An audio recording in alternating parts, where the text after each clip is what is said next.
దేవునికి మహిమ కలుగును గాక. నిర్గమకాండము 15వ అధ్యాయము 22 నుంచి 25 వరకు ఈరోజు వాక్యం. ఈ వాక్యము కూడా మీకు చాలా సార్లు చెప్పి ఉన్నదే, చాలాసార్లు మీరు చదివి ఉన్నదే. ఆ 3 వచనాల్లో మోషే గారు కనపడుతున్నారు, ఇశ్రాయేలీలు కనపడుతున్నారు, యెహోవా దేవుడు కూడా కనపడుతున్నాడు. దేవునికి స్తోత్రం.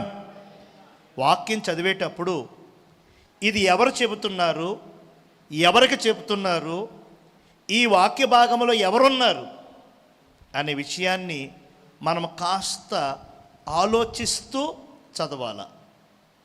ఏదో చదివేస్తున్నాము అంటే కుదరదు, అర్థం కాదు. అలా అయితే ఈ 3 వచనాల్లో ఈ 22, 23, 24, 25 ఈ 4 వచనాల్లో మోషే గారు కనపడుతున్నారు, ఇశ్రాయేలీలు కనపడుతున్నారు, యెహోవా దేవుడు కూడా కనపడుతున్నాడు. ఎప్పుడు జరుగుతుంది అంటే, ఇశ్రాయేలీలను మోషే ఐగుప్తు నుంచి వాగ్దాన దేశానికి తీసుకెళ్తున్నాడు. ఎక్కడి నుంచి? ఐగుప్తు నుంచి, ఐగుప్తు దేశము నుంచి కానానుకు తీసుకెళ్తున్నాడు. కానాను అంటే పాలు తేనెలు ప్రవహించే దేశం. అది దేవుడైన యెహోవా వాగ్దానం చేసి ఇశ్రాయేలీల కోసం ఏర్పాటు చేసిన దేశం. అది పాలు తేనె. ఆ దేశంలో ఉండాల్సిన ఇశ్రాయేలీలు, ఆ దేశానికి చెందిన ఇశ్రాయేలీలు దేవుడు వద్దన్నా సరే ఐగుప్తుకి వెళ్ళారు. ఆ దేశాన్ని వదిలి ఐగుప్తుకి వెళ్ళారు. వెళ్ళటం సులభంగానే ఉంది, కానీ వెళ్ళిన తర్వాత ఎలక బోన్లో ఎలా ఇరుక్కుపోతుందో అలా ఇరుక్కుపోయారు. వెళ్ళేదారి బాగుంది, కానీ ఎలకకి వచ్చేదారి లేదు. ఎందుకు వచ్చావురా బాబు అని నెత్తి నోరు బాదుకుంటున్నారు. అసలు అక్కడ బతకాలంటే పని చెయ్యాలి, పాచి పని చెయ్యాలి, ఇటుకలు చెయ్యాలి, వాళ్ళ గొర్రెలు మేకలు మందలు మేపాలి. అలా వారి పనులు చేయకపోతే భోజనం లేదు. ఏవండి, అసలు ఫరో చాలా కఠినుడు, చాలా భయంకరంగా బాధ పెడుతున్నాడు. దేవునికి స్తోత్రం. 430 సంవత్సరాలు అలా గడిచిపోయాయి. ఏడుస్తున్నారు, దేవా యెహోవా మమ్మల్ని మరిచిపోయావా, మాకు విడుదల ఇవ్వవా అని ఏడుస్తున్నారు, ప్రలాపిస్తున్నారు. ఏమండి, ఎంతలా దుఃఖపడుతున్నారంటే నిట్టూర్పులు విడిచారు అని ఉంది వాక్యములు. నిట్టూర్పులు అంటే ఏడ్చి ఏడ్చి ఏడుపు రాక. చూడండి, కొంతమంది బాగా మంచి వయసులో ఉన్న బిడ్డల్ని, చక్కని చిన్న వయసులో ఉన్నటువంటి భార్యాభర్తల్ని కోల్పోయినటువంటి వారు ఎంత దుఃఖపడతారండి, ఎంత దుఃఖపడతారు. అలా ఏడ్చి ఏడ్చి ఏడ్చి ఇక ఏడుపు రాదు, నీళ్లు రావు, కేవలం ఆ శబ్దం మాత్రమే వస్తుంది అన్నమాట. అది దూరాన్ని నుంచి చూసేవారికి కొంచెం నవ్వుగా అనిపిస్తుంది, కానీ అది నిట్టూర్పు అంటారు దాన్ని. అలాంటి నిట్టూర్పులు విడుస్తున్నారంట. దేవునికి స్తోత్రం. అప్పుడు దేవుడు జ్ఞాపకం చేసుకున్నాడు.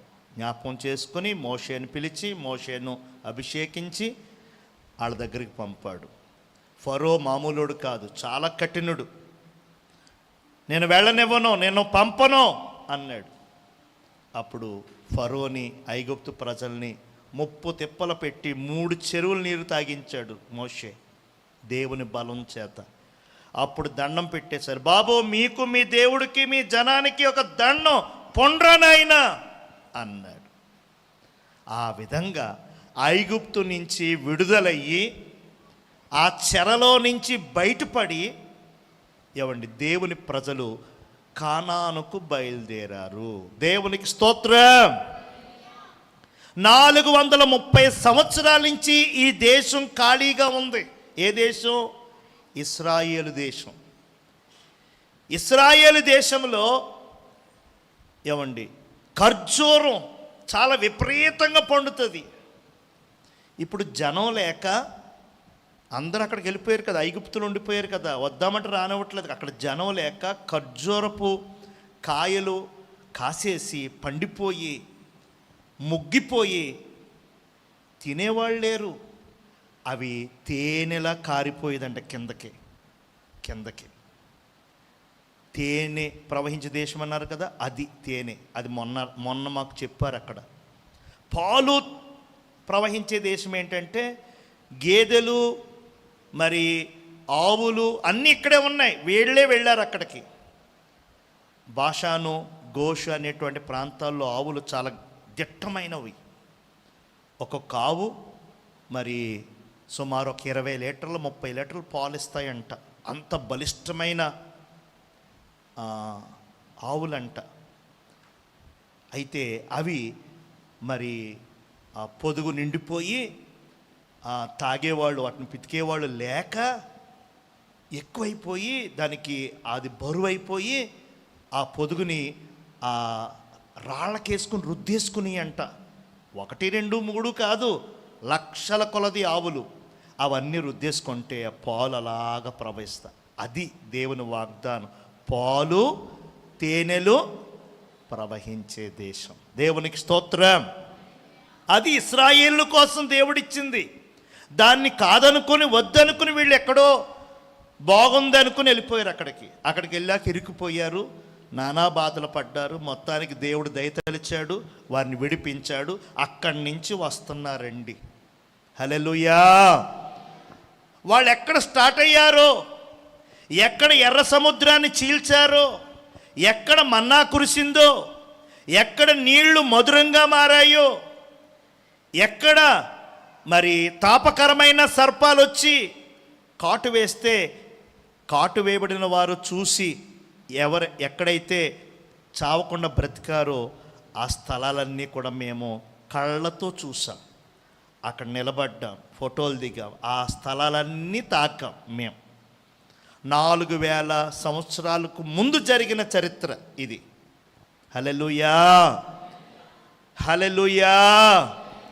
ఎప్పుడైతే ఫరో నుంచి విడుదల వచ్చిందో గంతులు, సంబరాలు, కేకలు, బొబ్బలు, పాటలు, ఆహాహా, ఓహోహో, ఏలలు వేసుకుంటూ వస్తున్నారండి. వేసుకుంటూ వస్తుంటే ఎదురుగుండా ఎర్ర సముద్రం కనపడింది. దేవునికి స్తోత్రం. వెనక చూస్తేనేమో వెళ్ళమన్న ఫరోయే మళ్ళా సర్వ సైన్యాన్ని తీసుకుని మళ్ళా తరమటం ప్రారంభించాడు. ఇప్పుడు ఇశ్రాయేలులు మోషే దగ్గరికి వచ్చారు. ఏవయ్యా, దేవుడన్నావు, పాలు తేలిన దేశం అన్నావు, అదన్నావు, ఇదన్నావు, చూడు.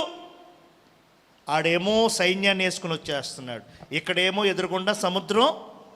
మమ్మల్ని ఇక్కడ అనాథలుగా చంపేద్దామని తీసుకొచ్చావా నువ్వు, నీ దేవుడు అని మోషే మీద ఫైర్ అయిపోయారు.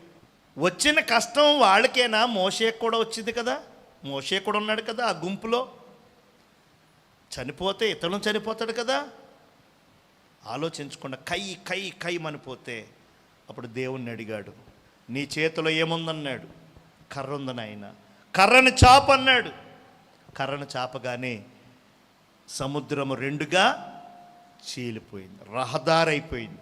ఆ రహదారిలో మీరు నడిచి అవతలకి వెళ్ళిపోండి, వాళ్ళ భర్త నేను పడతాను, మగవాడు అన్నవాడు లేకుండా ఐగుప్తులో సర్వ సైన్యాన్ని కూడా ఈరోజు నేను చంపేస్తాను, జీవితంలో మళ్ళీ మీరు వారిని చూడరు, వారితో మీరు తరమబడరు అని దేవుడు చెప్పి ఆ రోజే ఐగుప్తు దేశములో నుంచి ఎవరైతే ఇశ్రాయేలును చంపుదామని కత్తులు, కటాలు, సుత్తులు, బళ్ళాలు వేసుకుని వచ్చారో వాళ్ళందరినీ కూడా ఆ రాత్రే ఆ రోజే సముద్రంలో ముంచి చంపేశాడు. ఇశ్రాయేలీలకేమో అది బాటయింది, ఐగుప్తీయులకేమో అది మరణ శాసనమైంది. దేవునికి స్తోత్రం.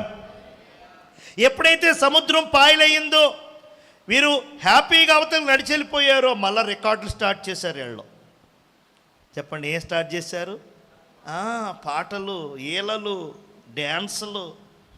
దేవునికి స్తోత్రం, హల్లెలూయా. పాటలు పాడుతా, ఈలలు వేస్తా చక్కగా ఉన్నారండి. మనం కూడా అంతే కదా. మనం అనుకున్నది జరిగితే, మనము ఆశించింది దొరికితే ఫుల్ హ్యాపీస్. మనం అనుకున్నది జరగలేదనుకో ఫుల్ డీలాసు. తెలుగుని ఇంగ్లీష్లో మాట్లాడేస్తున్నాం. డీలా పడిపోయామంటాం కదా, డీలా. హల్లెలూయా. అంతే. మనం మేలు జరిగితే ఒకలేక, ఏమండి కీడు జరిగితే మరోలేక. దేవునికి స్తోత్రం. మొత్తానికి దాటారు. దాటిన తర్వాత 3 రోజులు ప్రయాణం చేశారు.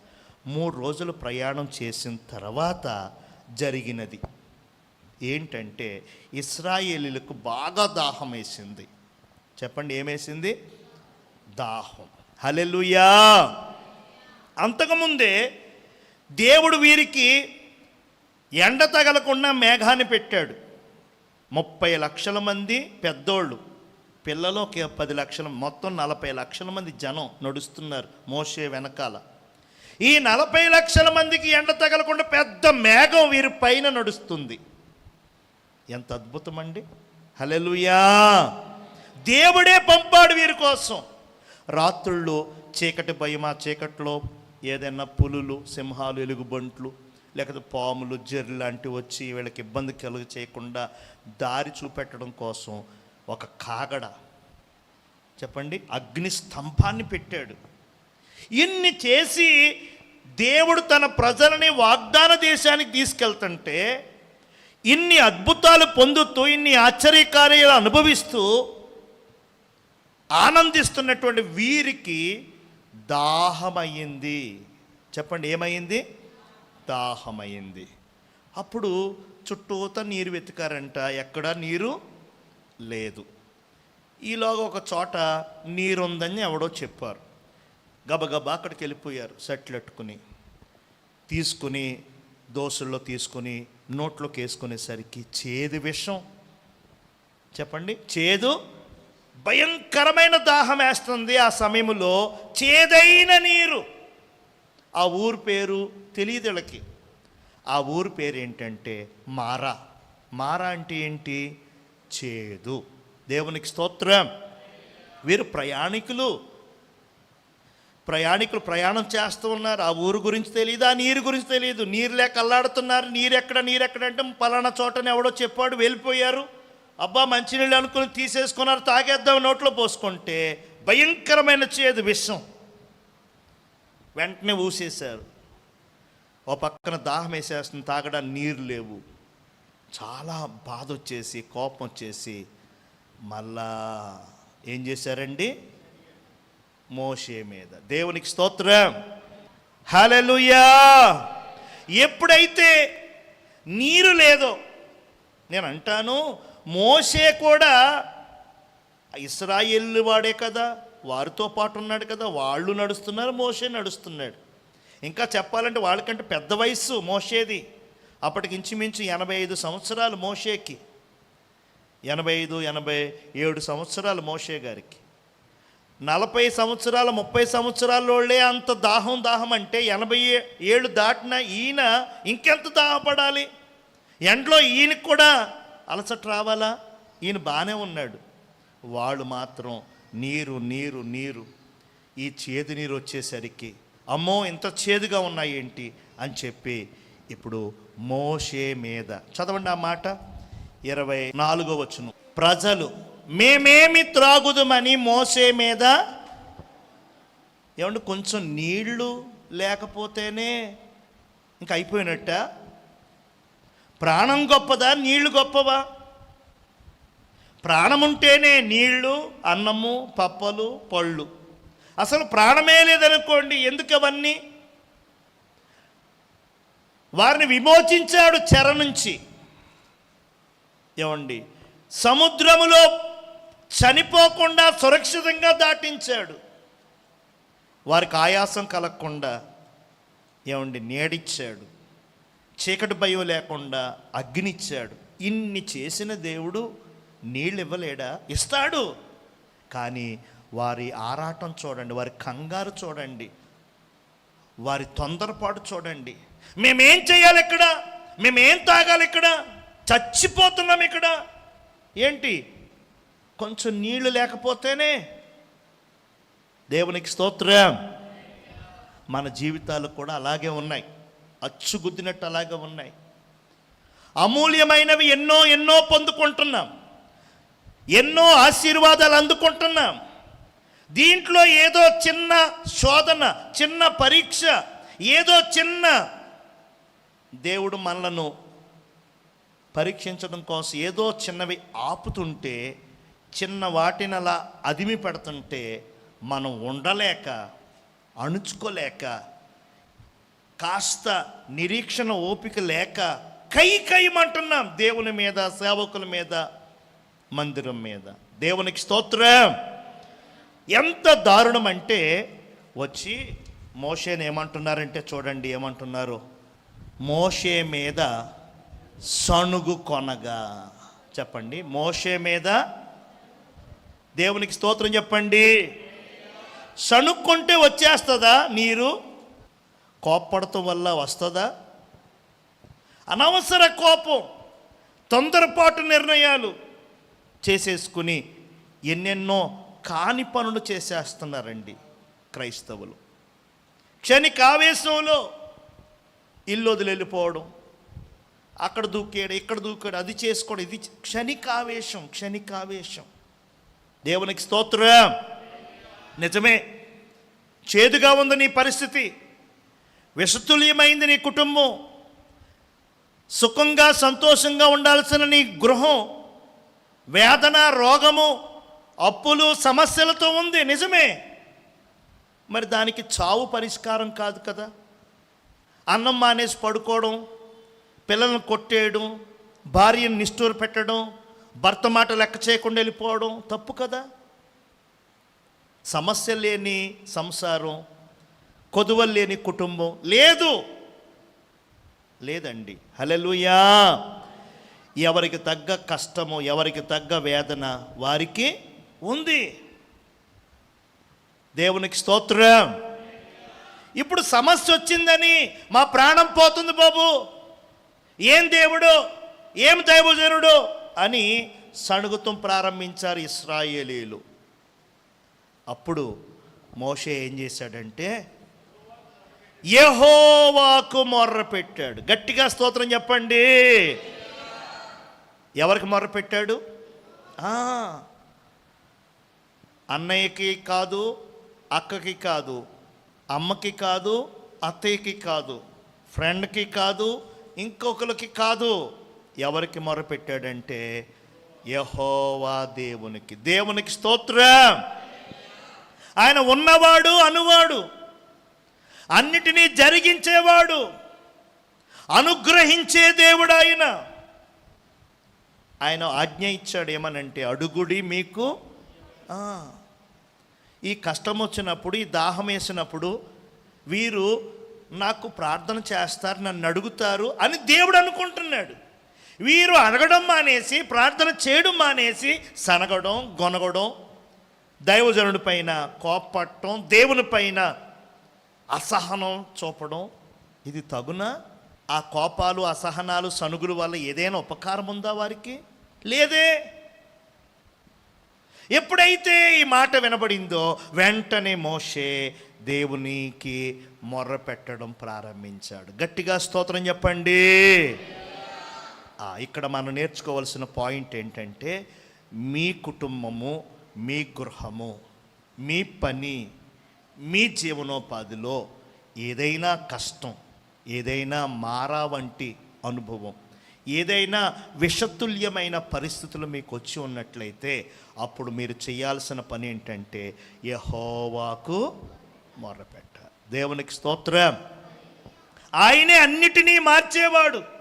దేవునికి స్తోత్రం. మన కథలు మార్చువాడు ఆయన. ఉన్నది లేనట్టుగా, లేనిది ఉన్నట్లుగా మొత్తం మార్చేసేవాడు ఆయన. హల్లెలూయా. ఆయనకు అసాధ్యమైనది లేదు. నీవు ఆయన్ని అడగాలి, నీవు ఆయనకి చెప్పాలి, నీవు ఆయనకి మొరపెట్టాలి, నీవు ఆయన కాళ్ళు పట్టుకోలేవు, నువ్వు ఆయన చేతులు పట్టుకోవాలి. కొంతమంది అంటారు చేతులు పట్టుకుని, మా బాబాయ్ గారు నా చేతులు పట్టుకుని, ఈ చేతులు కాదనుకోండి కాళ్ళు.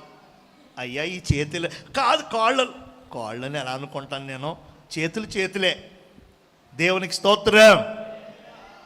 కొంతమంది కదండి చేతులు అట్టుకుని కాళ్ళు అంటారు, కాళ్ళు అట్టుకుని చేతులు అంటారు. హల్లెలూయా. తాగేసి బాధ పెట్టి కొట్టి తిట్టి చూడని నీ భర్త బంగారంలా నేను చూసుకునేటట్టుగా చేస్తాడు ఆయన. దేవునికి స్తోత్రం.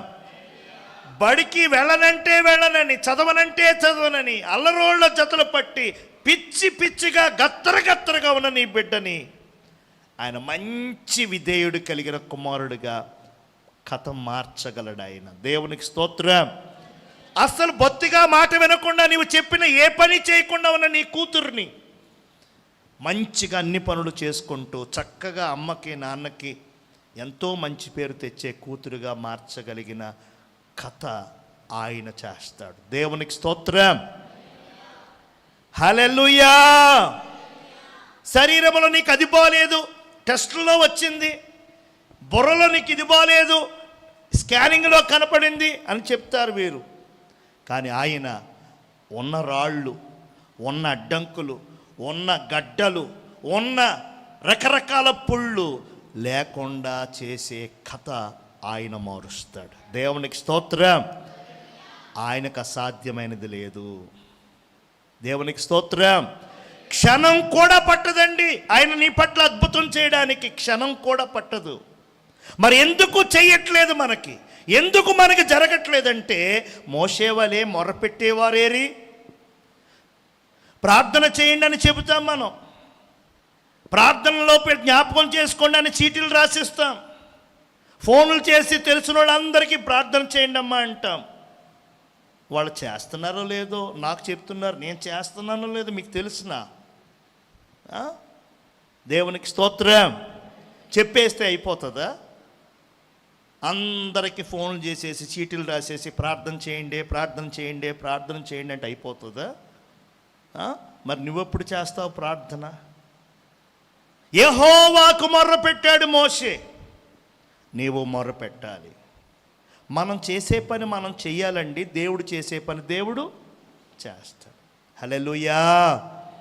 మొర్ర పెట్టాడు, వెంటనే దేవుడు ఆలకించాడండి. మన దేవుడు ప్రార్థనలు ఆలకించే దేవునికి స్తోత్రం.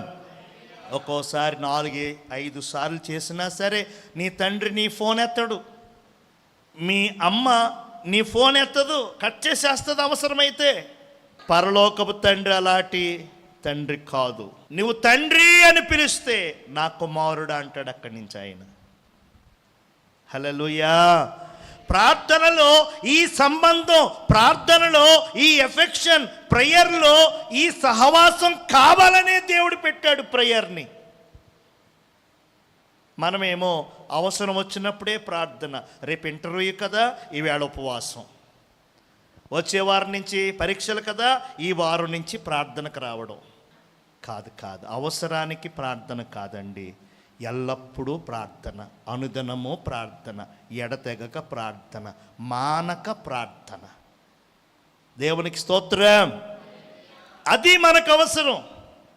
దేవుడు అందుకోసం ప్రార్థన మనకిచ్చాడు. దేవునితో సంబంధం, సహవాసం, దేవునితో ఒక మంచి ఫ్రెండ్షిప్ కలిగి ఉంటామని దేవుడు మనకు ప్రార్థననిచ్చాడు.